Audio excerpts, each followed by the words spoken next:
En það bar til þessar mundir að boð kom frá Ágústus keisara að skrásetja skyldi alla heimsbyggðina. Þetta var fyrsta skrásetningin gjörð var þá Kýreníus var landstjóri á Sýrlandi.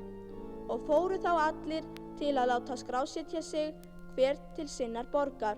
Fór þá einnig Jósef úr Galileu frá borginni Nasaret upp til Júdeu til borgar Davíðs sem heitir Betlehem, því að hann var af húsi og kynþætti Davíðs til þess að láta skrásetja sig ásamt Maríu heitkonu sinni sem þá var þunguð.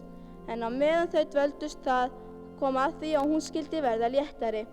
Fæddi hún þá son sinn frumgetinn, vafði hann reifum og lagði hann í jötu af því að það var eigi rúm fyrir þau í gistihúsinu. Og í þeirri byggð voru fjárhirðar úti í haga og gættu nóttina hjarðar sinnar. Og engill drottins stóð hjá þeim og dýrð drottins hljómaði í kringum þá og urðu þeir mjög hræddir. Og engillinn sagði við þá: Verið óhræddir, þið sjá, ég boða yður mikinn fögnuð sem veitast mun öllum liðinum. Því að yður í dag frelsari fæddur sem Kristur drottinn í borg Davíðs.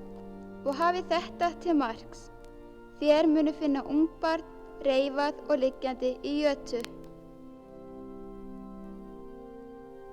Og í sömu svipan var með englinum fjöldi himneskra hersveita sem lofuðu Guð og sögðu: